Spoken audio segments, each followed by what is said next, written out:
Opinions, viewpoints, and beliefs presented on this program do not necessarily reflect those of the management, the affiliates and broadcast partners, or the sponsors. Listener discretion is advised. Scarefest Radio, the radio you can see.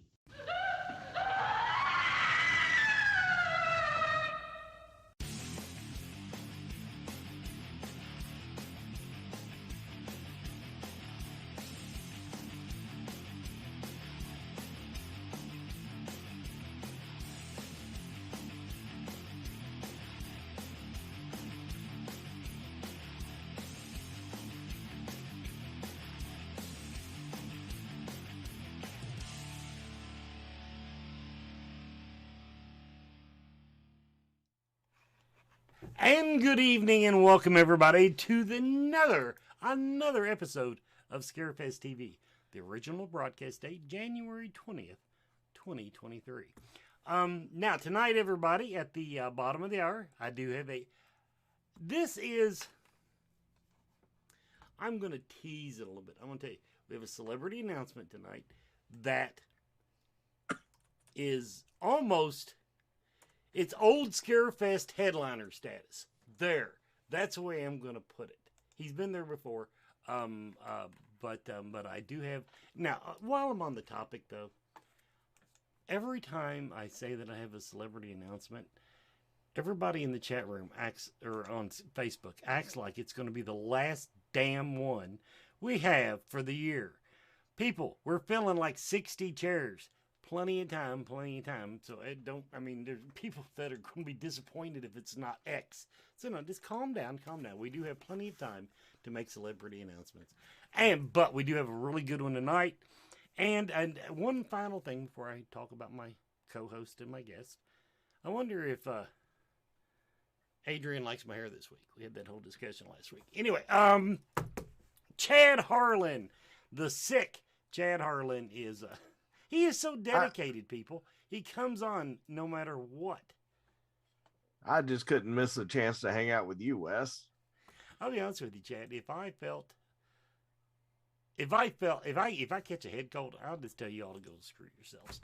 I am just no way. I was cancel this show. Going. Actually, I'm backed up by a team of talented co-hosts, and I can just sit back here and say, "Hey, y'all have the show." I'll sit back here and blow my nose. Now, our guest tonight, he probably already thinks we're crazy as hell. Our guest is Zach Bales. Now, Zach came to Scarefest 2022 and was one of our... and that was your first time presenting at the Scarefest, correct? That is correct, yes. So everybody, we picked a good year to impress him. So, to get right into it, now, Zach is known as... the Paranormal Road Tripper. I wish I had a cool nickname like that. Because, the voice of the Scarefest kind of went... Once we went video, then it just makes me feel bad. Because I'm not the face of the Scarefest. But, Paranormal Road Tripper, In Search of the Wildman was the name of your presentation. Everybody, it's basically cryptozoology. But he apparently had some... harrowing... Nobody uses that word anymore, but he described it as a harrowing experience with which one of these bitches? Oh, the Appalachian Green River Monster. Now, first of all, I guess that's another variant of Bigfoot. That is correct. Yes, okay. That's one of many. Kentucky has all sorts of purported. Well, we got all sorts of cryptids. I guess your audience probably knows what a cryptid is, of course. So we have all sorts of cryptids here in the state of Kentucky. Green River Monster is one way of describing the Bigfoot-like creature that's said to sort of roam the banks of Green River. Yes, and now this is totally off tangent off your speech. Have you done any Dogman research? I tell you what, I have not looked into the Dogman. I mean, the epicenter of one of the epicenters of the Dogman phenomenon here is in Kentucky, right out in Land Between the Lakes, mm-hmm. And I'm just far enough from the Land Between the Lakes. I can't get over there quite as much as I'd like to. But I'm fascinated by the phenomenon. There's a lot of other cryptozoologists that consider the Dogman to be like the fastest growing like popularity wise of all of these creatures, across the country. Even at some point, it might even eclipse like Bigfoot. I mean, these creatures are seen all over the place. And I think there was the first ever Dogman conference. They had it out in Land Between the Lakes this past, I want to say August. They sold out. I mean, people came from literally all over the country and actually internationally to listen to stories about the Dogman. But like I said, I haven't investigated the Dogman phenomenon as much as I would have liked. Let's put it like that. Well, I haven't either. But then again, that I haven't investigated anything as much as I would like, especially Bigfoot, because you have to pretty much walk if you're going to do it in person. The only reason I ask about the Dogman is, okay, I watch all the TV shows. I see, the chupacabras and Bigfoot and aliens. Although now the UFO that got hit by a train, that kind of shook me to the core. But I will say the Dogman is the only one that I can actually say is actually scary to me, because so many of the stories don't have, oh, he threw rocks at us, oh, he was picking berries off my porch. It's like, no, he killed somebody, that kind of stuff. And so, yeah, that's a little different animal. Now, let's just go into, okay, now, I do have one thing to pick at you, though. I went on your website. Why the hell do you hate North Dakota so much? Well, I tell you what, I don't necessarily know if it's hatred towards North Dakota. We do a lot of traveling and whatnot, and I guess over the years, there's no good, I hate to say it, but North Dakota's kind of like it's on the way to nowhere. I hate to say it. South Dakota, they've got, the Mount Rushmore and, the Badlands, and every state has their thing, and we haven't found an excuse to go to North Dakota yet. Now, that being said, it's something that we want to knock off our bucket list. It's the only state that I've not managed to spend the night in. So, if you can find a cryptid or something up there that we could go investigate, I would love to. I'd love to go up there. There you go. Everybody in the chat room and watching this show and on replay or whatever, contact your North Dakota friends and find out what is going on. Why don't you all have a Bigfoot or something similar that we can? And okay, everybody. The reason I busted his chops on that, his website. You go there if you want to play the home version, paranormalroadtripper.net. And he's got this map of everywhere he's been. He's been to Hawaii, people. I mean, he's been to Alaska. He's been in Europe. Most of Europe's covered. Poor little North Dakota. I tell you, I would love to go to North Dakota. It's just we haven't been able to find an excuse to go there yet. So yeah, I would love if somebody would tell me of a great UFO, encounter or a Bigfoot sighting. If there's some sort of weird sighting up there, I would love. It's a little out of the way. It's been a little out of the way for us so far. There's actually, and this is kind of just a trivia piece in Fargo, North Dakota. They had so many people over the years. I've looked into it. They've actually had so many people who cross into North Dakota in Fargo, and they go to the visitor center, and they had people telling them, this is the last state I ever visited. The people in Fargo were like, really? And it was happening so much that they put a big sign up there, and it says, I saved the best for last. And you can see the club, and they give you a T-shirt. It says, I saved the best for last, North Dakota, because they were literally having hundreds of people a year, crossing in saying, okay, I've made my 50th state, and I'm gonna have to go join the 50 state club. Whenever that time comes. Now I do want to. Okay, now getting back on topic slightly. The Green River Monster. Now, yes. Okay. We'll call it a Bigfoot variant. Is there anything like, as you pointed out, in Kentucky especially, it seems it's all seems to be built around the local legend, the local geography, whatever. Is there anything that differentiates any of our Bigfoots from what the normal person who turns on their TV and watches Finding Bigfoot would be expecting? Not that I've ever heard of. I mean, there have been all sorts of strange sightings over the years. All over the state of Kentucky. People have, sometimes, like the one that I would say that I've encountered, oftentimes people say that Bigfoot has a smell to it, sort of like a putrid odor of sorts. That I didn't encounter that myself. I can't say that, I experienced that aspect of it.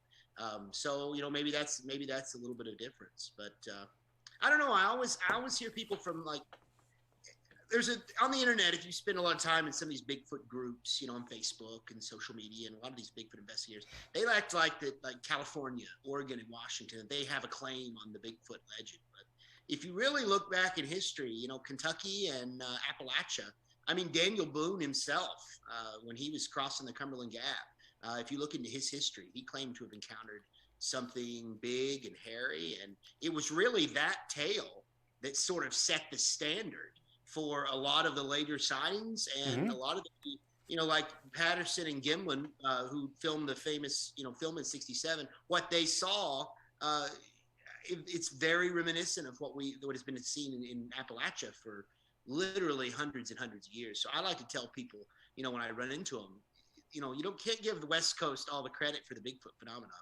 We have it right. Appalachia really is where these stories. Our roots grow deep. Our roots grow deep in Kentucky. Now, I do want to say on the smell part, as the proud owner of 3 wet dogs, I'm sure that probably, it's probably a weather thing. It's probably a weather thing. Okay, Chad, over to you. Evening, Zach. It's a pleasure to have you here. I'm looking forward to hearing some of your stories. Oh, yeah. It's nice to be here. So Wes brought up the Green River Monster, and I think you've had a personal experience with him. Can you tell us a little bit about that? Absolutely.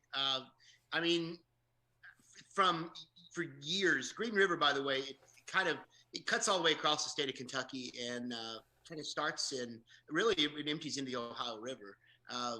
But it's called different things. The creature that's said to sort of roam along the Green River. In Spotsville, they call it the Spotsville Monster. There's a guy named Barton Nunnally. He's written a whole book about this creature. But I'd always heard, I lived down in Pulaski County near Somerset. I'd always heard sort of growing up that there was a creature just about an hour from where I live, sort of at the source to the Green River in Adair County. And it's been about 12 years ago. I had a mutual friend of mine went over. He was it was in November of that year of 2009. And he took his family over for camping, just sort of a kind of a, bonfire and that sort of a thing, roast camp, cookout. And they got run off, really, to put it sort of in certain terms. They started hearing some noises, and across the river there, Green River, they started seeing some things. And he called me up shortly thereafter. He said, Zach, you're not going to believe what happened. And, I said, well, what happened? And he said, there was something across, we heard footsteps. We heard something big moving around in the woods there at Green River. And I shined my flashlight across the river. And he said, they shined on something big. He said, big, hairy. And, I asked him at the time, I said, you think it was a bear? You think it was, what was this thing? And he said, no. He said to me and to my kids and my wife, he said it looked like Bigfoot. And he said it scared us, it scared the hell out of us. He said, my kids didn't want to camp anymore. My wife didn't want to camp anymore. Everybody was like, Dad, we got to go. We don't want to stay here. But we just saw this thing across the river.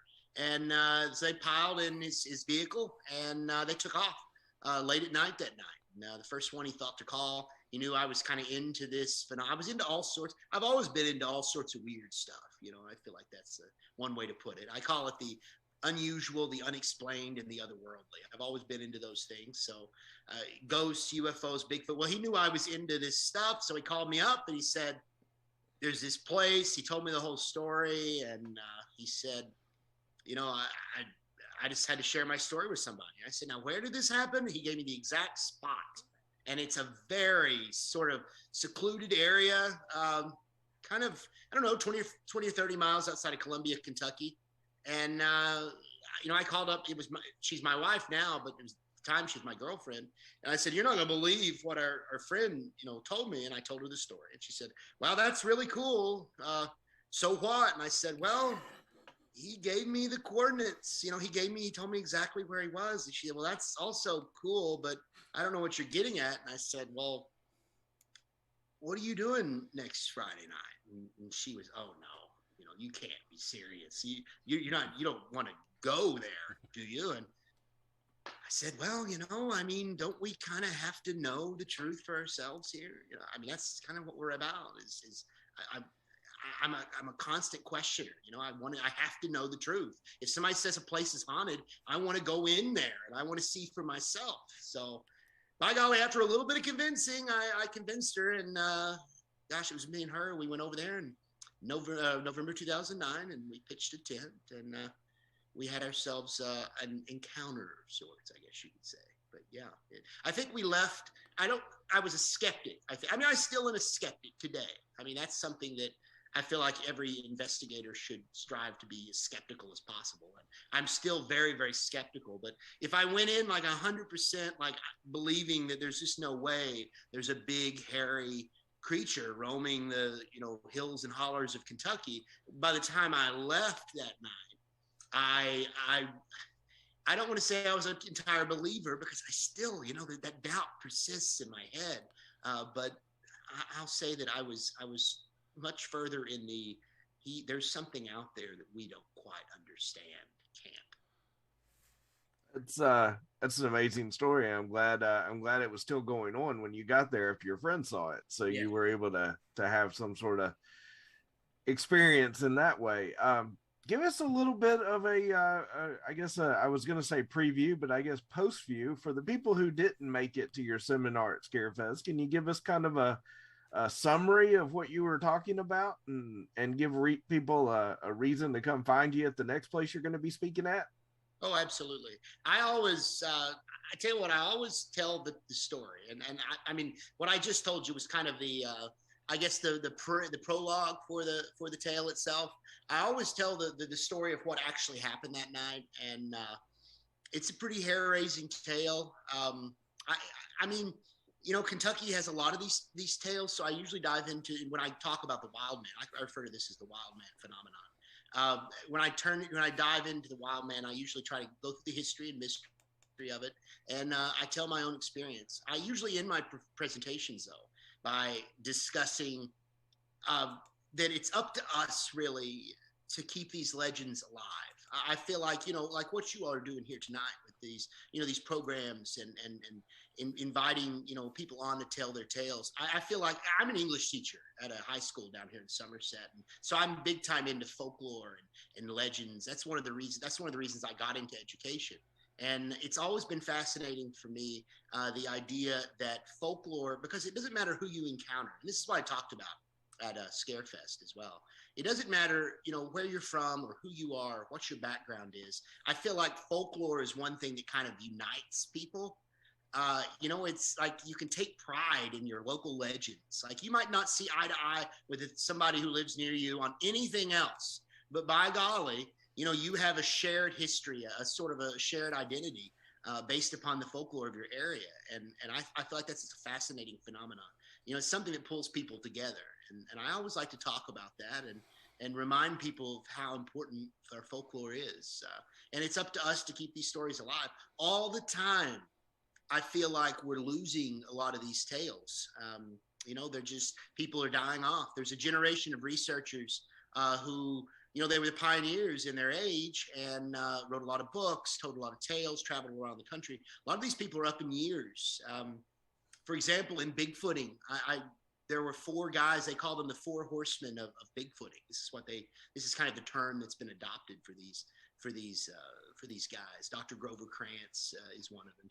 He's since passed away. I mean, all of the 4 horsemen of Sasquatch, only one of them is still alive. His name's Peter Byrne, and he's way up there in years, way up in his 90s. And he doesn't travel anymore. He doesn't make the rounds anymore. When these people shuffle off this mortal coil, they take a lot of their expertise and stuff with them. So, as I said, I feel like it's up to us to keep these legends alive, and that's why I love going to events like Scarefest and talking to people. Because, and I hate to just ramble on, but no, not at all. You're very interesting to hear, and yeah, like you said, folklore is so important to keep, but it's also so localized that. My family's from Eastern Kentucky. The legends in one holler are different than the ones in the next one, and so even if there's an overall idea of that history, it's sometimes not. You're not getting the whole picture because you're only getting one of the stories.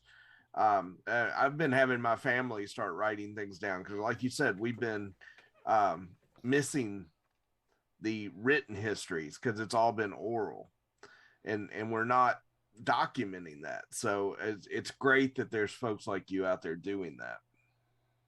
It's a passion of mine.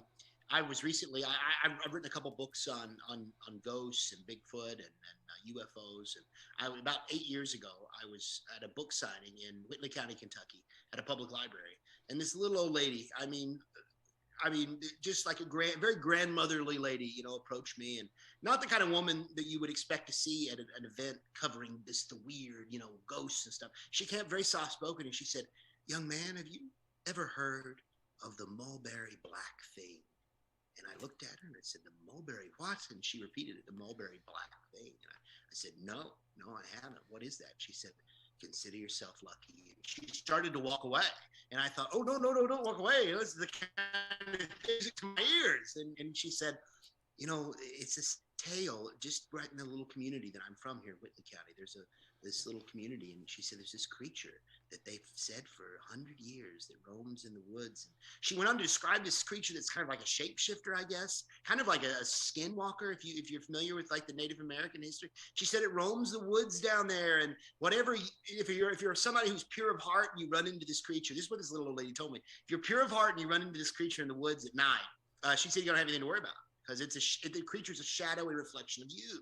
But then she said, but if you're not pure of heart, she looked at me with kind of, over the rim of her nose, kind of as a grandmotherly, figure here. She said, if you're not pure of heart, young man, then if you don't want to run into this thing. She said, I'll just put it like that. And I said, I've never heard that tale. And she said, well, it's kind of localized in our area. I mean, she said that kind of in not in those exact words. And I was fascinated. I'm fascinated by this. So I'm happy that you're encouraging your family to write these things down. I mean, it's a noble cause. Well, like you said, we've lost so much of the history already as the older generation. So I'm trying to get it preserved because that's what got me interested in this as well. But you kind of mentioned some of the other stuff that you've researched and have written some books on, and I know you've got some stories on that too. So we'll get into that in just a little bit. But I also wanted to touch on you're in the Somerset area. That area is blowing up lately as far as podcasts and documentaries about the paranormal stuff outside of the Wildman and Bigfoot type stories. Are there any other favorite stories of yours of paranormal or otherworldly events or cryptid events going on around your area? You're exactly right. Somerset has received a whole lot of, publicity in the past few years. I know there's an Amazon Prime series called Hellier. They did a lot of filming in this community, and as you said, lots of podcasts and they're covering. I was born and raised here, and they're covering stuff that really I grew up with in a lot of ways. And I spent when I was in high school, every kid would sort of dare each other on Friday night. I dare you to go out to this. We have all sorts of little, I guess every community does, haunted cemeteries and abandoned train tunnels, that there's ghost train, just all sorts of just typical Americana, I guess. And growing up, I was always fascinated by those things. And when I finally got into, like I said, I'm a school teacher, and I'm a big time into writing and the written word. And I started writing some of the stories, some of my own experiences. As a matter of fact, the books I write, while they do tell a lot of the history, that they're also about my own experiences. That's as you all mentioned earlier, I go by the moniker, the Paranormal Road Tripper, and that's what we do. We spend a lot of nights in haunted cemeteries or staying in haunted hotels. And yeah, Somerset it's got its fair share here. That's kind of where I got the start and this sort of stuff. I've written 2 books about Somerset, sort of before it was in vogue, I guess you might say, kind of back in I started writing in 2005 about some of the weird stuff that goes on in this community and some of my own experiences. And I've now heard some of the same things I've written about have been echoed in some of these podcasts and shows. So I feel kind of I guess I feel kind of, proud about that. But at the same time, and this is kind of a sad aspect of ghost hunting, is about 15 years ago, we have a local cemetery here that is just, frequent, and people for decades have said it's haunted. And I did a lot of publicity about 15 years ago on it. I made a video, I put it online, and it was a very successful video. A lot of people saw this thing. And I noticed that when I put this video online and drew a lot of attention to this particular site, just the site started getting, I hate to say it, but used and abused. People were going out there and doing some horrible things. There was a church on the site, and someone burned it down one night, right around the same time. And I mean, it's been a horrible, horrible experience. And I don't know. I've always had kind of regrets about sort of publicizing some of these places because, it's unfortunate, but there's a lot of people who get involved in this sort of stuff for the wrong reasons, and people get around fooling around. And so I won't necessarily mention the name of that particular place, but there is one place in Pulaski County that I've had a lot of experiences at. Recorded a lot of EVPs and heard some voices and seen some things. But unfortunately now it's off limits, really. They've pretty much closed it up forever. Well, it's a long story. You'd have a whole episode talking about the history of this one. Absolutely, yeah. Anytime there's something good out there, people will abuse it. So I'm going to toss back over to Wes and. There we go. Okay, before we jump over to our commercial break and our announcements, first of all, I want to hear the Reader's Digest story of the harrowing experience, because so far all I've gotten out of you, it must have been a really shitty date. Because okay. Well, I don't. Well, we have 3 minutes to the break. I don't know if I can fit it in. But well, it's okay if you go 5. We're not sticklers for being on time. But I mean, okay. You blew past it. Oh, we slept in a tent, and then I want to hear what made it harrowing, because that's such a pure word. So we set up our tent that night, a blue nylon tent there on the banks of the Green River in Adair County. It was actually on a duck preserve, really. There's not far from the lights of town. I'll just put it like that. I wasn't really prepared for how isolated and remote this place was when I was talking to my friend Richard, when he was telling me about what happened to him. I was thinking, how far can you really get from town, in this part of Kentucky? But you can get pretty far, and that's kind of where we were. So we set up our tent, and I went through the motions. I was kind of an amateur Bigfoot investigator at the time, and you watch enough TV and watch enough shows on TV, you're supposed to like tree knock, and you're the theory is that the big feet will respond to those like apes, they communicate over long distances. So I knew just enough to be dangerous, I guess you could say. So I brought those. I brought some canned food items like baby food, like apples, things that smelled really pungent, because I don't know, somebody on some TV show, I'm sure, had brought those and said, this will bait a Bigfoot in. So again, I knew just enough to be dangerous. So we set up our tent that night. We put together a bonfire. We're roasting hot dogs and stuff. I do go through the motions. I do the tree knocking. I set a bunch of those canned food items all over the place. I mean, it smelled like baby food probably for a mile. Just the nastiest too. I got the nasty stuff, the stuff that would, just smell the place up. Again, I was thinking, we're going to try and bait Bigfoot in. Well, about midnight, nothing happened. And we were thinking, oh my gosh. And I was starting to lose faith. I was starting to think, okay, well, we come all this way. We bought all this baby food. We tree knock, and maybe Richard was lying to us. Maybe maybe he saw something and it's moved on. We didn't know. And we closed up camp for the night. We let the fire start to burn itself out. We went inside as I said, the blue nylon tent, and we went to sleep. Well, about 3 hours later, I woke up in my sleeping bag. We were next to each other, my wife, she was my girlfriend at the time, and I was facing away from her. And I'm a very heavy sleeper, and something woke me up 3 hours later, probably 3 a.m. I opened my eyes. I thought, what woke me up?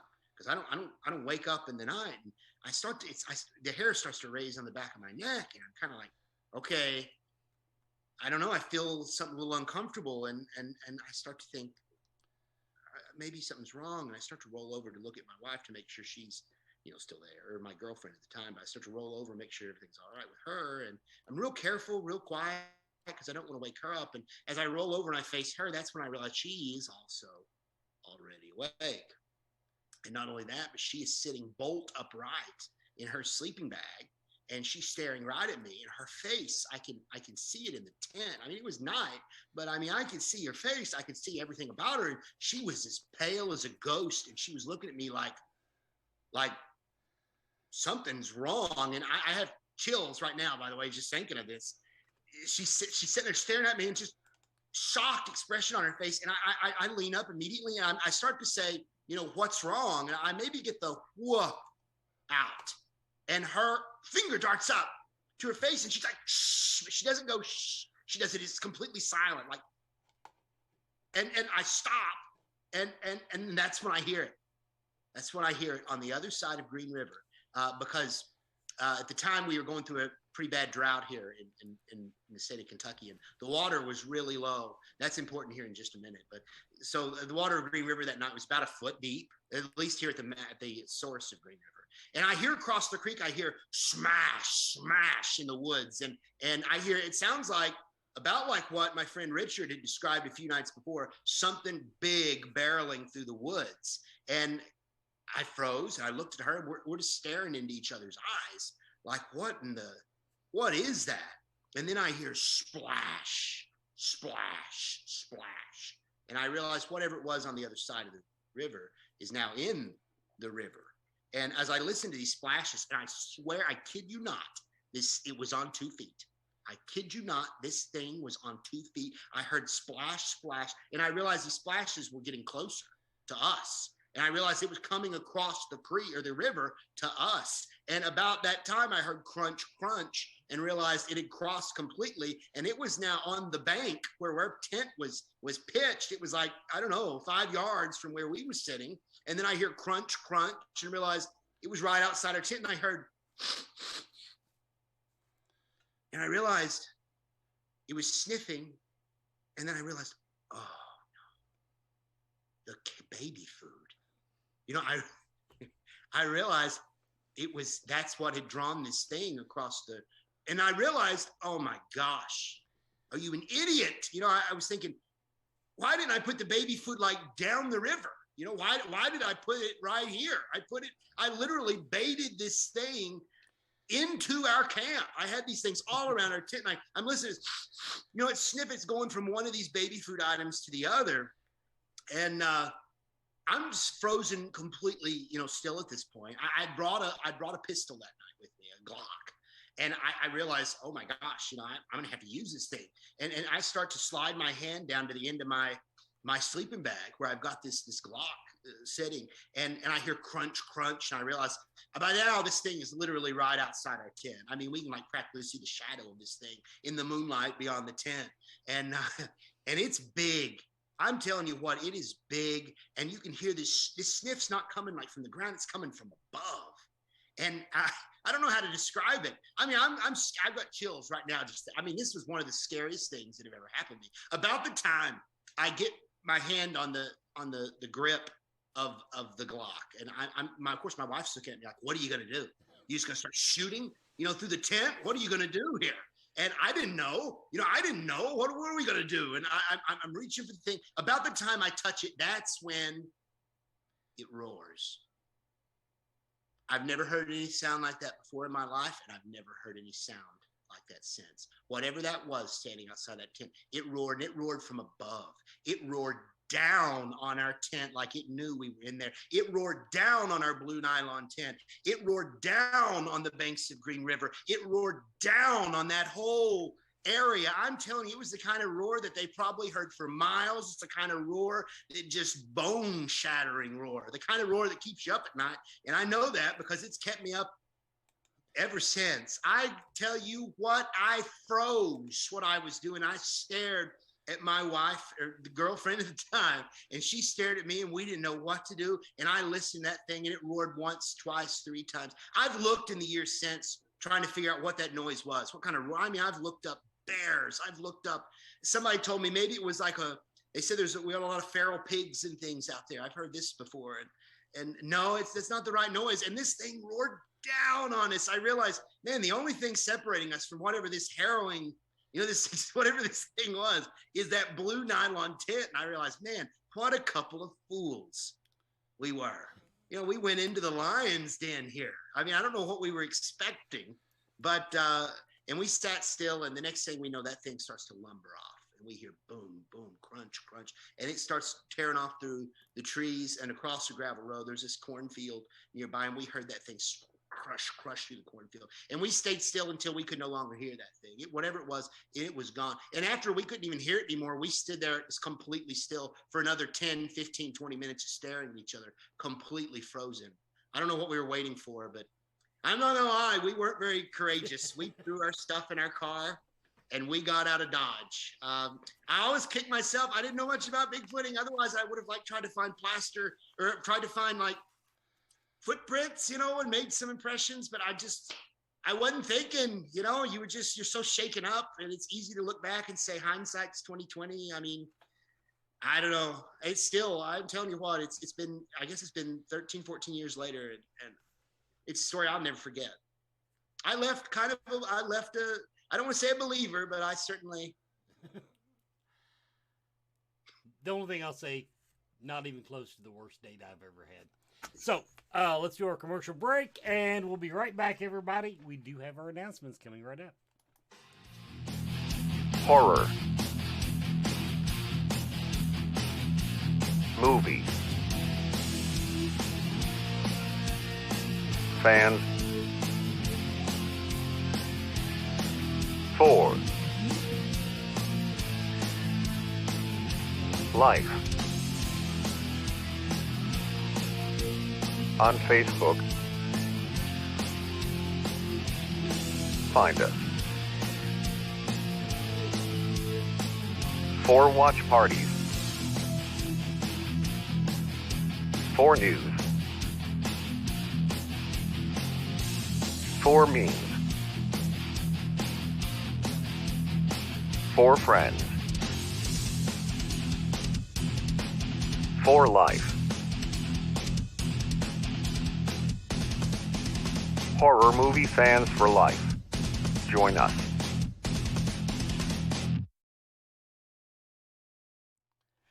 Let's just go ahead and get this out of the way, everybody. Mr. Tom Savini is returning to the Scarefest. From Dusk Till Dawn, Dawn of the Dead, Machete, acting in upwards of 70 movies. Of course, he's famous for makeup effects, special effects. Just absolute legend. Not only in the horror film industry, but kind of popular in just movies in general. But Mr. Tom Savini is coming to Scarefest 2023. I do want to announce tonight that we have put our speaker applications online. Our speaker applications are now open. You can go to the website, scarefestweekend.com, click the speaker link, and it will take you to the application to get that in for 2023. Excuse me. Scarefest Horror Film Festival. We are also taking entries on that. And we've gotten, last time I checked, we've got 5 entries. I mean, we've been open about a week. Scarefest Horror Film Festival, independent films, horror, paranormal related, short films, feature films. If you've got one on the circuit right now, check us out. And we would love to take a look at your work. And the Central Kentucky Mystical Market. Next market is February 11th and 12th. And I don't think I can be there that weekend, so you're going to miss me. But put that on your calendar, people. Central Kentucky Mystical Market. It is every month they offer psychics, intuitives, mediums, a variety of metaphysical vendors, artisans, and crafters. It's got a little bit of everything for everybody at the Clarion Hotel on Newtown Pike. Look them up on Facebook, Central Kentucky Mystical Market. Okay, now I'm going to clear my throat a little bit. Anyway. I want to know before I toss it back to Chad.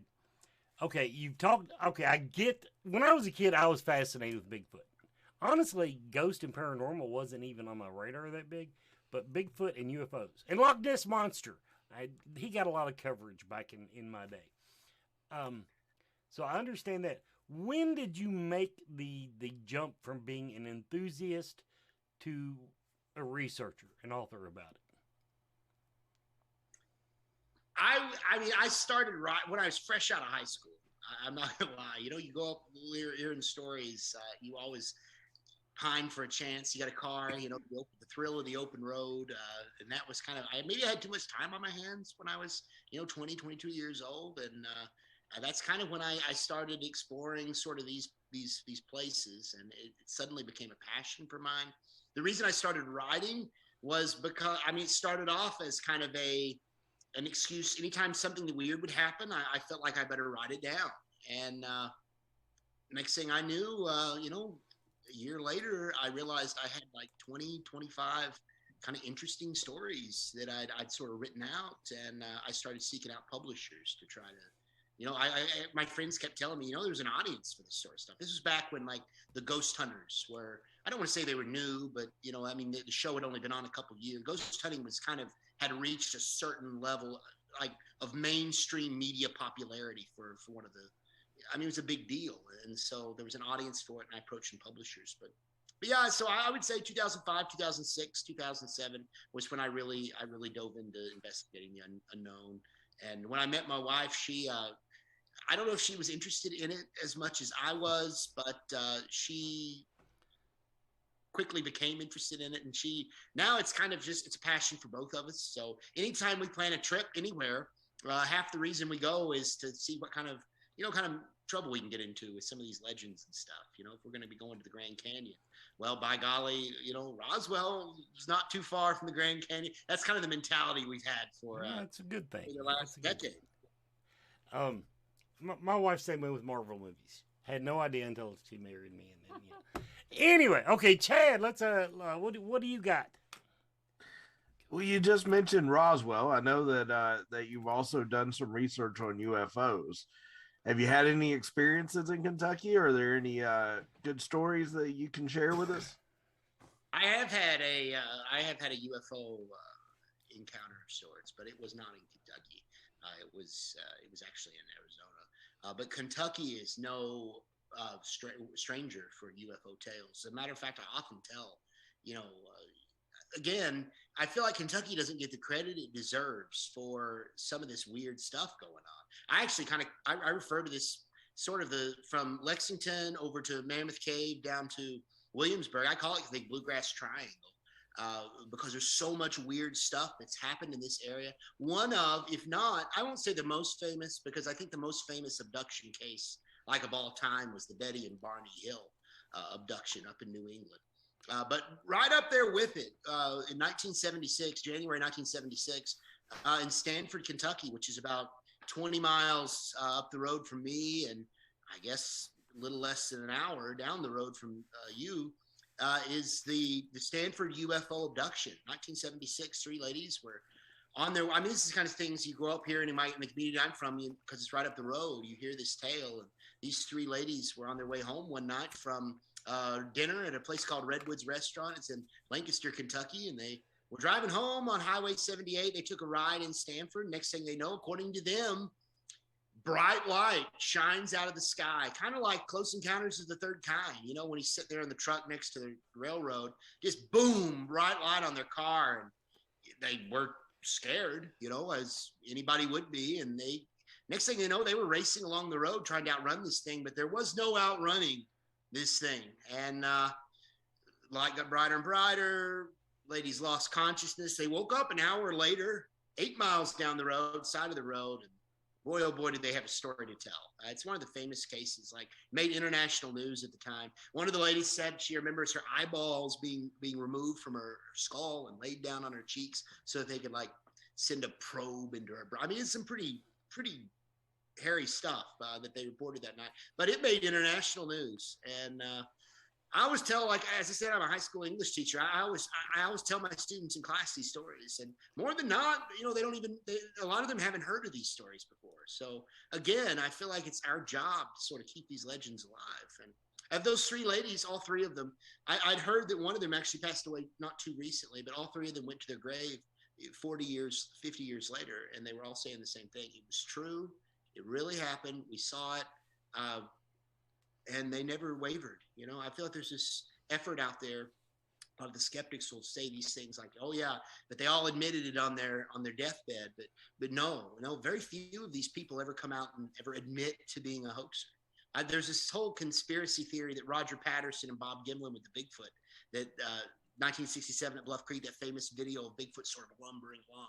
There's this whole group out there that say, "Oh yeah, Roger Patterson on his deathbed, I have people tell me this all the time. No, that's not real. He told on his deathbed, he admitted that it wasn't true, but that's not true. He took it to his grave that it was real." And Bob Gimlin is still out there today, 90 something years old, and he still swears it happened. It happened exactly like we said it, and his story stayed the same for the last 60 years. Same thing for those ladies from the UFO abduction here in Kentucky. And that's why we all keep paying attention to it all. I think we're about ready for Bonehead Weekly, so we'll go ahead and toss over to that.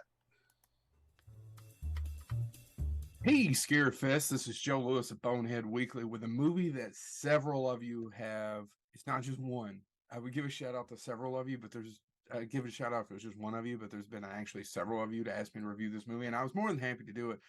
My best friend Chad, out of James and Chad at the Boneheads, my two best friends, told me you got to watch it. It's on HBO Max because couldn't make it to the theater to see it.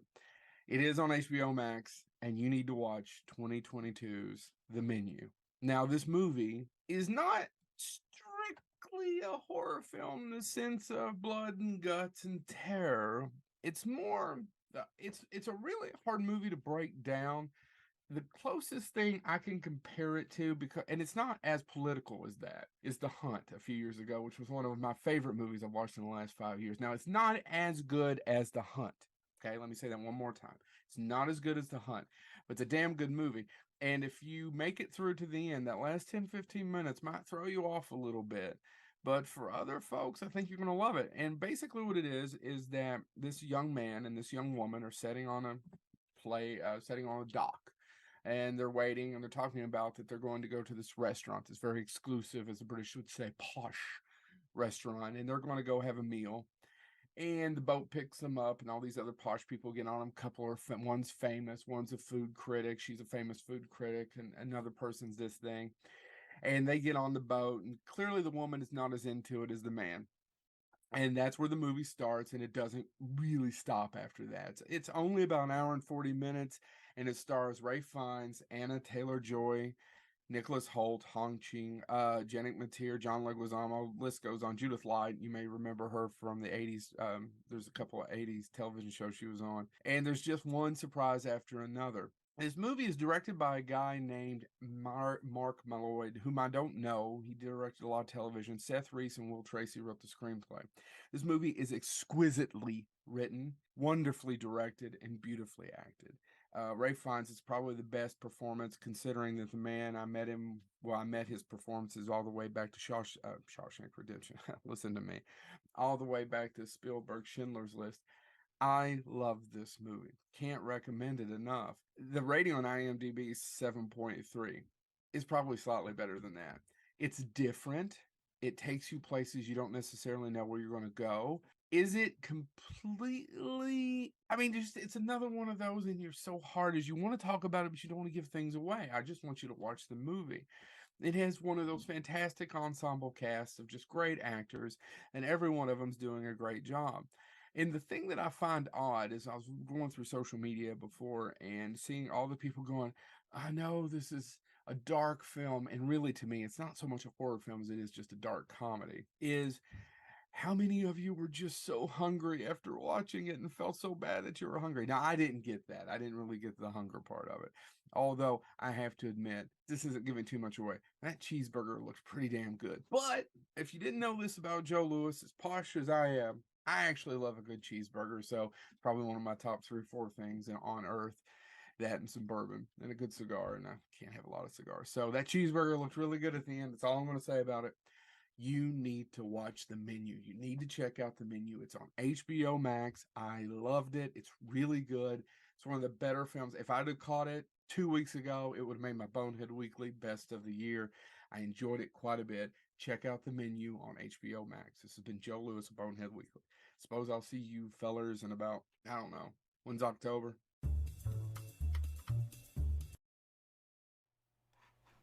And welcome back, everybody, to Scarefest TV. Our guest tonight is Mr. Zach Bales, presenter of a seminar at Scarefest 2022. And yes, he is the paranormal road tripper. And I want to say, you drip the passion that I love to see in these type of things. You're obviously you're excited about the topic, about your experiences. Now, I do want to hear about your nightmare gallery. Yes, I tell you what. Ever since we sort of started in on this passion, this hobby, it's become more and more of an obsession. But everywhere we go, we try to come away with something like bits and pieces of legends and lore. And over the last 15 years, we've kind of amassed sort of, I guess, a collection of curiosities, you might say, that all pertain to sort of the weird stuff out there. And in August of 2022, we decided to open our what we call the Nightmare Gallery to visitors. I call it Paranormal Road Trippers Nightmare Gallery. It's down here in Somerset. It's a collection of all sorts of. If you're into horror movies, we have a whole display of various real screen used prop replicas, as well as all sorts of fun things for horror movie fans. But beyond that, we have a collection of objects that are purported to be haunted, things that have come into my possession over the years, some of them with very interesting sort of hairy tales. They've come into my possession over the past 15 years. I'm a school teacher. Parents have come to me and they've said, we know you're into this stuff. We have something in our house that we don't want anymore because of this reason. And they've all turned up here. We've got Bigfoot casts. We have, as I said, I'm all about keeping the legend alive, and that's kind of what we try to do at Paranormal Road Trippers Nightmare Gallery. Everyone who comes gets a guided tour. It's free admission, by the way. All you have to do is book a tour online. If you go to nightmaregallery.net, it will take you through the process of booking a tour. We are by appointment only. And the reason we do that is because I like to guide the tours myself. Me and my wife we have other people who help us out if we can't make it. But if you go there and book a tour, it gives me a chance to make sure I can rearrange my schedule so that I'm here at the gallery. That's kind of where I'm sitting right now. If you see this Bigfoot back here over my shoulder, we have all sorts of foot casts. I'm passionate about this stuff, as you said. And I can talk your leg off about it. And everybody who comes, we try to make sure everybody leaves happy. So tours usually last about 45 minutes. We have a nice gift shop with all sorts of stuff. We're hoping to expand too. We've really been impressed with how the community of Somerset here, where we're at, but also really the state of Kentucky has sort of, they've been very understanding. At first we were a little scared, some of this stuff is not exactly, I don't want to say not ready for prime time. There's a lot of people who don't necessarily get into the weird stuff, especially maybe in this part of the country, especially in rural towns in this part of the country. But we've just been overwhelmed with the showing of support that we've received, and we're hoping that the nightmare is just beginning. We're hoping that it'll continue to grow. So everywhere we go, we try to bring back a little piece of where we've come from. So yeah, we're excited about it. Chad, do you think it was wrong that when he said parents bring them things that they don't want, first thing that ran through my mind was a seventh grader? Is that? I was right there with you. So. Haunted objects. Okay, you've got a collection of haunted objects. Yeah, and you danced around it. Truth of the matter is, you were afraid to do that in the Buckle of the Bible Belt, which Kentucky is known for, but it's really not.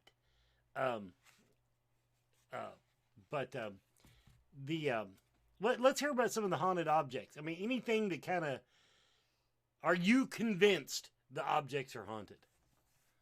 I tell you what, I'll tell you a little bit about just one of the objects we have down here. Well, a couple of the objects. My wife works at a local hospital here in Somerset, and a number of years ago, about 4 or 5, she had one of her coworkers who does not believe, by the way, in ghosts. The coworker does not believe. Well, she inherited a couple of dolls from her grandmother.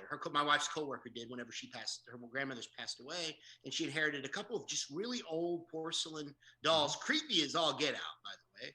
And she brought them home, and she thought, what a nice memento from grandma's, collection. Well, almost immediately, this coworker of my wife's, who again does not believe or did not believe in ghosts, she said her kids kept coming to her and saying, Mom, those dolls from grandma's house, they're moving around in the night. Like every night we're keeping us up. And of course, this woman was like, no, you're lying to your mom. You're in for a whipping here.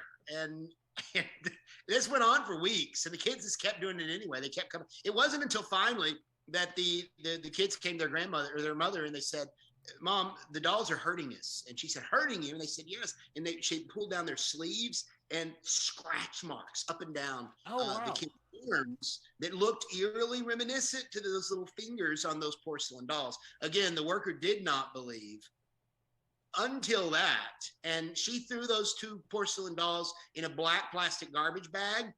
And she knew my wife and I were into this sort of thing. So she took them to work. She said, I never want to see these porcelain dolls again. She said, here you go. And by golly, we've had them ever since. We had them in our crawl space for the longest time because my wife's kind of scared of this stuff. She doesn't want to have these in her home. So by God, we had them in our crawl space for a while. Now we've got them on display in the museum. Ever since we've had them in the museum here at the Nightmare Gallery. We've had our guests have claimed that they've seen their little eyes. I mean, very eerie. You'd have to see these dolls. Their eyes turn around, their heads turn, their fingers move. They've said we've seen all sorts of crazy stuff. I mean, just in the past 5 months since we've been open, we've had some weird tales from this. But yeah, they're on display right now. So if you want to check them out, but that's just one of many haunted artifacts that we have here at the museum from literally all over the place. We have a cursed bottle of bourbon on display down here as well that let's just say the tale, and I can, if we had plenty of time, I could tell the whole tale of that, but it's a long and winding tale. Needless to say, you're not supposed to drink from this bottle of bourbon, according to the note that was discovered in the box, the bourbon box, bottle of Old Fitzgerald from the 1960s. And it says, don't drink from this bottle or you're going to be in over your head very quickly. And there's a horrible tale that goes with it. But I've never drank from the bottle of bourbon. I don't ever intend to drink from the bottle of bourbon. I got enough problems as it is. The last thing I need is to awaken this curse. But as I said, it's on display as well. So anybody who comes down here, I'd be happy to share the whole story with them. I can honestly say every bottle of bourbon that I've ever drank from, I was in over my head. That doesn't frighten me quite as much. Although porcelain dolls, they're pretty creepy. And if you have a haunted item, anybody, there's no law against gifting them to children. Yeah, we're always looking for new haunted objects at our gallery here as well. We have little display cards we put up. We have the names. Anybody who donates something to our museum, we make sure to give credit where it's due. So we actually had a West Virginia investigator donate a haunted chandelier that a woman had. It came from a haunted house up there. A woman had actually offed herself, hanged herself. Oh, okay. And it's had a pretty hairy story as well. But we have that gentleman's face and picture right there next to it. And it kind of, I don't know, it's kind of a hairy tale as well. But come on down and we'll tell you about those stories and tell you a little bit about everything. Yeah, you threw me there with the whole chandelier thing, but I understand now. So yeah, I can see that. I can totally see that. Well, everybody, we're at the top of the hour. I want to thank Zach for coming on. I want to thank Chad for muddling through his viral diseaseness, and Tom Savini's coming to Scarefest 2023. So that's the moral of our story tonight. Zach, I hope to see you again soon. And everybody, this has been Scarefest TV.